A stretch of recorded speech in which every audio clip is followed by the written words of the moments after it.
And of course, we are following Jesus here on Clock TV. That was Team Eternity doing what they always do best. You're welcome back to the Cocoa Digest Morning Show here on Clock TV.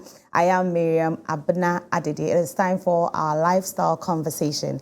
Now, Ghana has seen a rise in the cases of cholera in recent times. And just yesterday, we got to know that the death toll for cholera was around 54, which is very alarming. It is not just about the statistics, but we here at Clock TV, we are concerned about the effect this illness is having on families, communities, and even the country as a whole. And that is why it is very important for us to have this very important conversation surrounding cholera. We are trying to understand what we need to know about cholera here on the lifestyle segment, and I'll be doing this with two handsome gentlemen from the Ghana Health Service. They are health promotion officers with me. We have Mr. Daniel Amani and also Mr. Benjamin Asari joining us here in the studio. Hello, sis. Good morning once again. Right. So we are discussing cholera. We want to understand the basics. We want to know what it is and how we should, be cautioned about protecting ourselves against, getting cholera. So let me start with you. You are Mr. Daniel, right? Okay.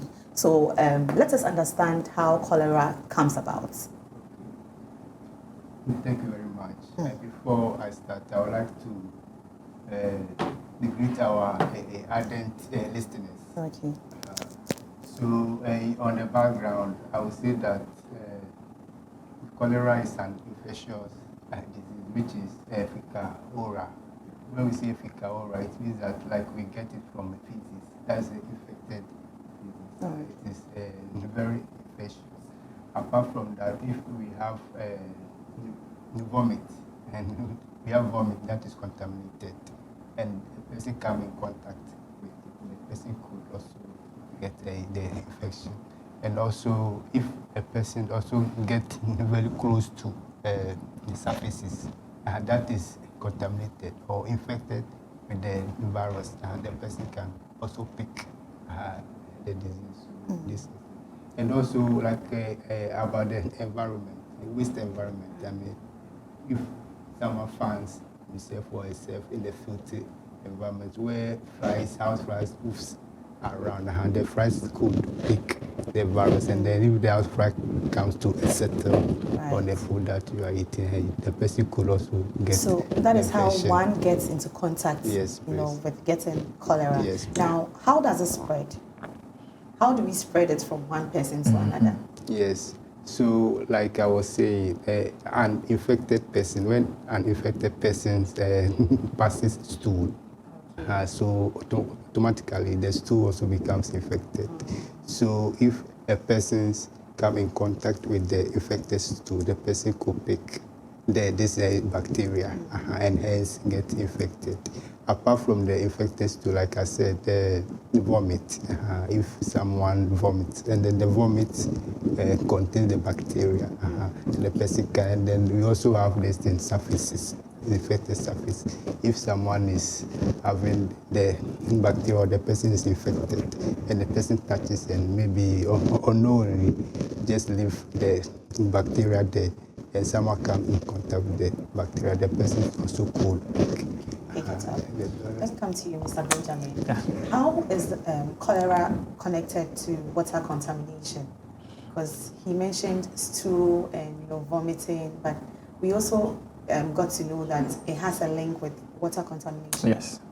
And so with my colleague said, when we practice, or in communities where they practice open defecation, so normally they go to the seashores, some by the river banks, and then all those things. And then when they practice this open defecation, and then it rains, or then the wind sometimes blows all these particles into our river bodies. And these river bodies are mostly some of the sources of water, drinking water for some communities. So when this infected bacteria is found in our rivers or our water bodies, and then one person fetches this water and then drinks it, automatically the person has also ingested the bacteria, which is also going to cause the disease.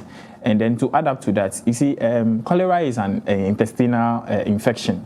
So it affects the intestine. And when we are saying that intestinal infection, we mean that when you ingest the contaminated food or the water, and which carries this bacteria, when it gets into the stomach, it gets its position is the intestines, which is the small intestine. So they attach themselves into the intestinal walls, and then over there they multiply.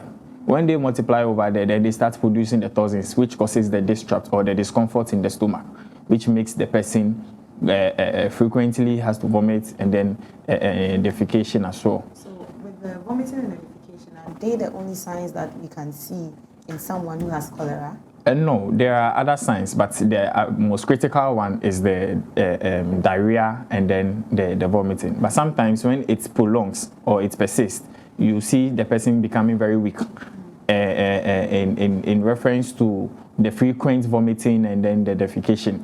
And then there are some leg cramps and some abdominal discomfort as well. But the main signs is the vomiting and then the stool. And then with the stool, it is very critical to look at it, because with cholera, the stool is watery. We call it the rice water stool.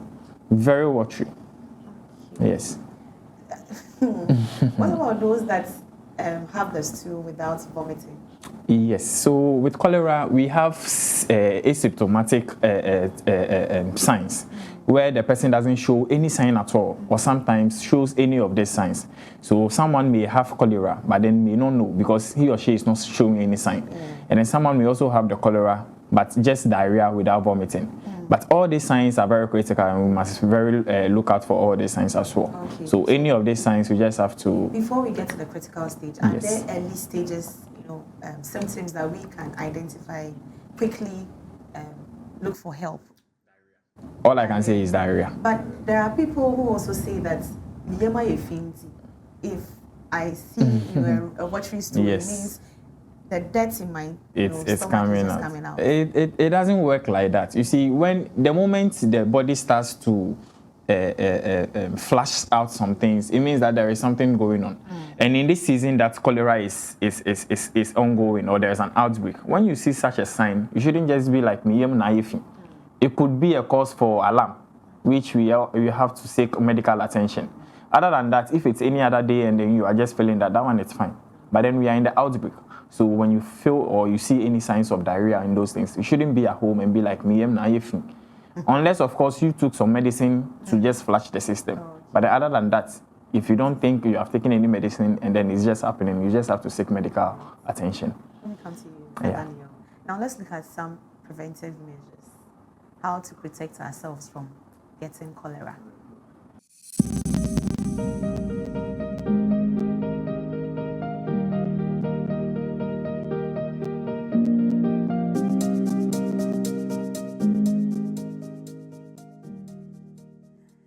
And you're welcome back to the Cocoa Digest Morning Show here on Clock TV. It is still the lifestyle conversation here. I am Miriam Abna Adede. We apologize for the little technical hitches we experienced. And we've been discussing cholera in Ghana, and we are trying to understand ways to stay healthy. And I've been doing this discussion in the studio here with two health promoters with the Ghana Health Service, in the presence of Mr. Daniel Amenin and also Mr. Benjamin Asari. We were just talking about some preventive measures, and one that I remember is to wash our hands with soap and running water. Let me come to you, Mr. Benjamin. How important is washing of the hands when it comes to preventing yourself from getting cholera? Because we always hear people say, wash your hand, but how important is it? All right. With hand washing, we cannot look at proper sanitation or proper hygiene, personal hygiene, without talking about hand washing. And if you should get the opportunity to take your hands or your arms under a microscope, you will see the millions of microbes woven around your hands and then in the fingernails and all those stuff. So hand washing is very critical when it comes to personal hygiene. And then with cholera in reference, with because of the contamination rate and then how communicable it is, that is the reason why we are advocating that hand washing should be key when it comes to prevention of cholera, because the next minute you don't know the time that your hands or your fingers will be in your mouth. And as my colleague said, it's a fecal oral disease. It means that we pick the organisms or the bacteria from the surroundings through contaminated feces or contaminated foods and then drinking water. And then you don't know the next minute your hands or your fingernails will be in your mouth. And we have people, they are fond of chewing their or biting their fingernails. It's involuntary. Sometimes it becomes a habit and then you can't even control it. So if such a person and you don't even wash your hands or sanitize your hands frequently, you can imagine what you are taking inside the mouth. Yes. Right. Thank you very much. We have a question here. This is from Sewa inside Kaswa. Thank you so much for this conversation. But please, what is the difference between a gastrointestinal infection and cholera? What we are talking about gastrointestinal. Gastro simply brings it out that the stomach. The word gastro makes it the stomach. But cholera deals with the intestine, preferably the small intestine.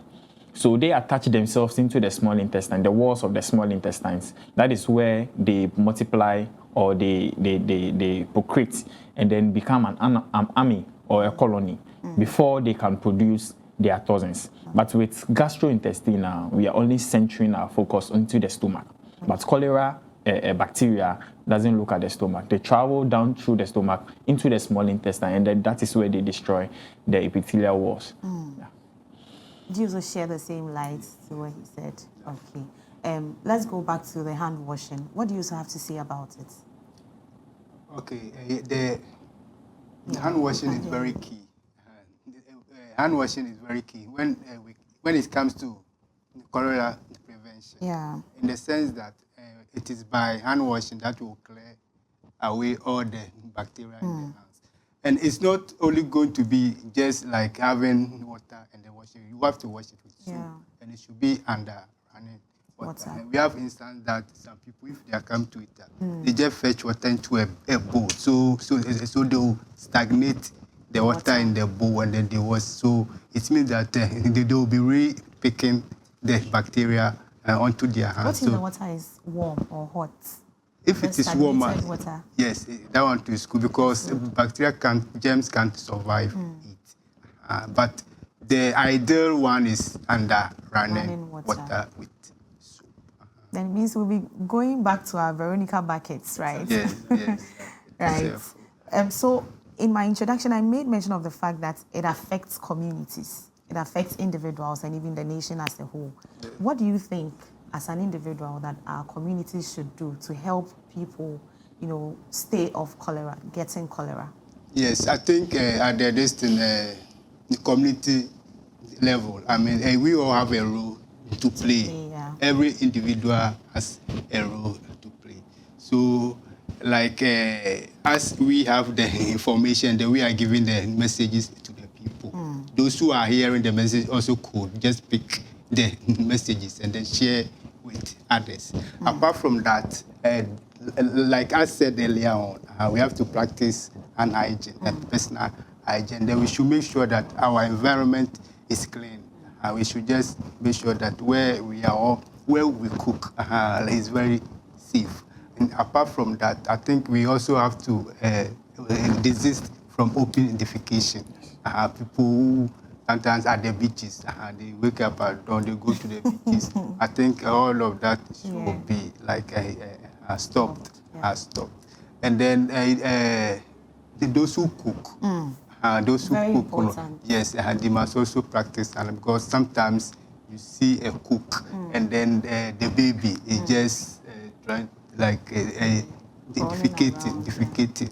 I will use the hand just to wash the baby or the child. Then maybe like he or she wouldn't just wash their hands. So I think we all have a role to play when it comes to like the prevention of cholera.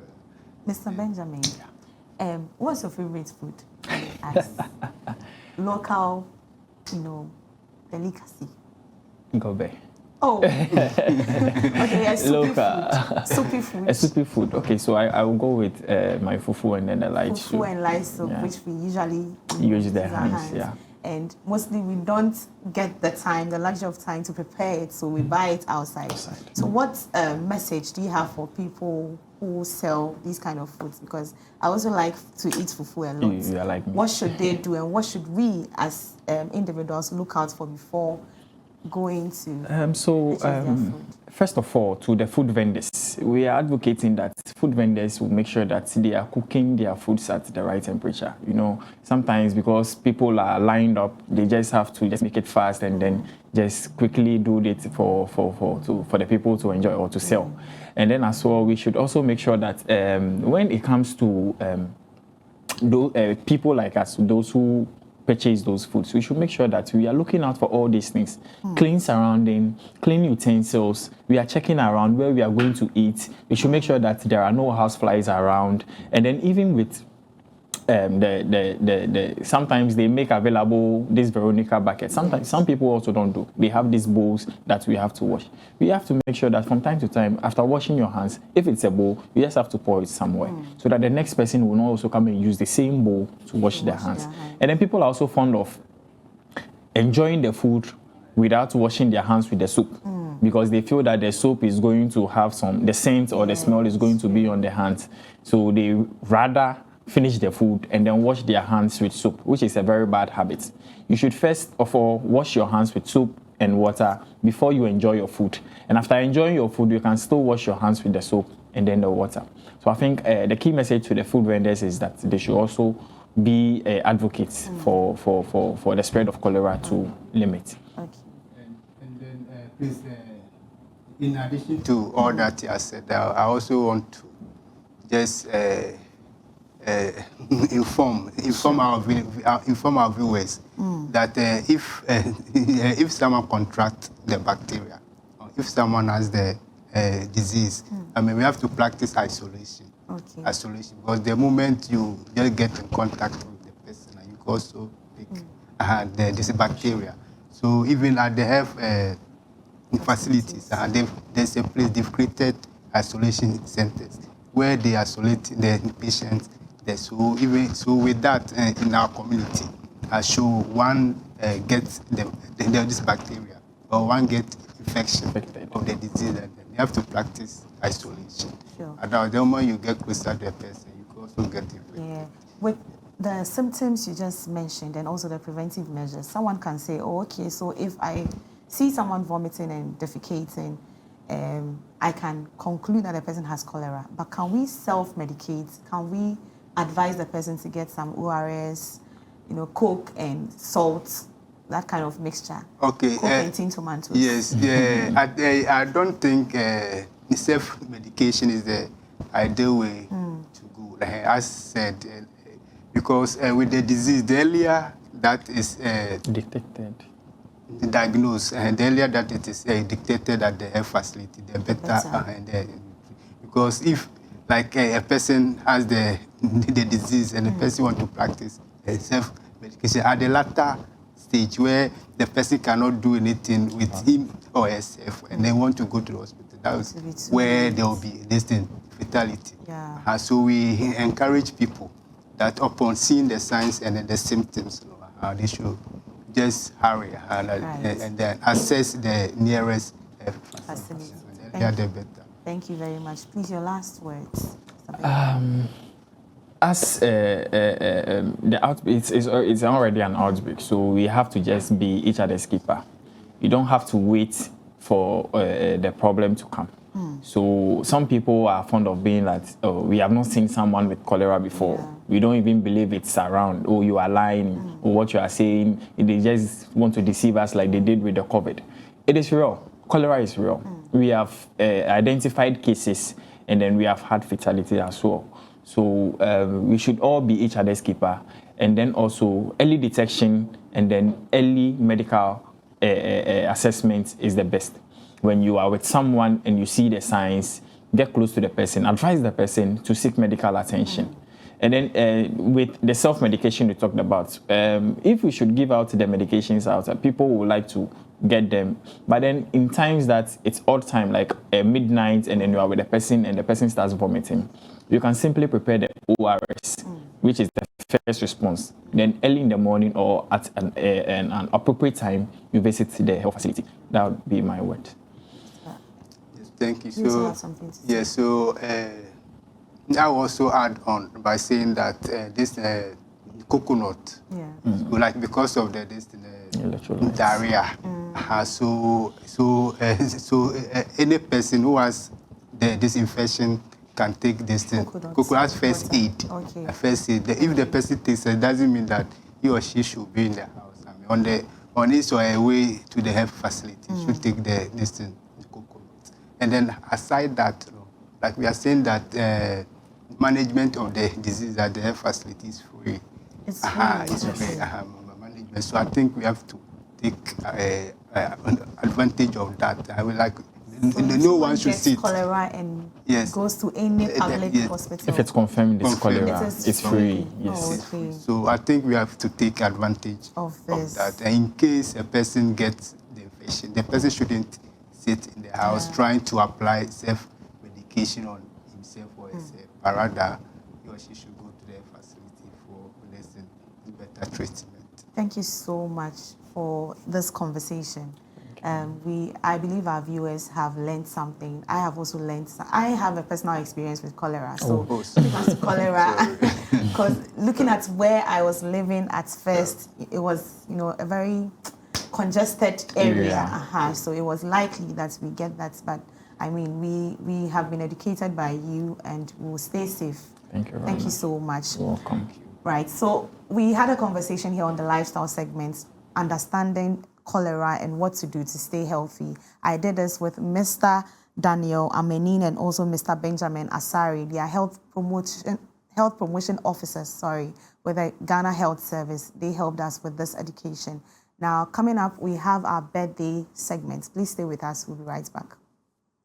I heard today was your birthday.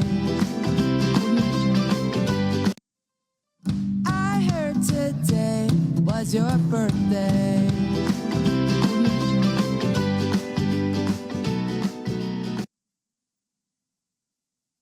So the Cocoa Digest Morning Show. Now let's have our first birthday celebrant. Happy birthday, Princess Danielle. Okay, this is from Mommy. Happy birthday, Princess Danielle. Ayiki Nuete. May your years be full of life, good health, and purest joy. Remain blessed. This is also from Jessica to Lady Hannah. Okay. Happy birthday, Lady Hannah. Wishing you a day filled with joy, laughter, and God's blessings.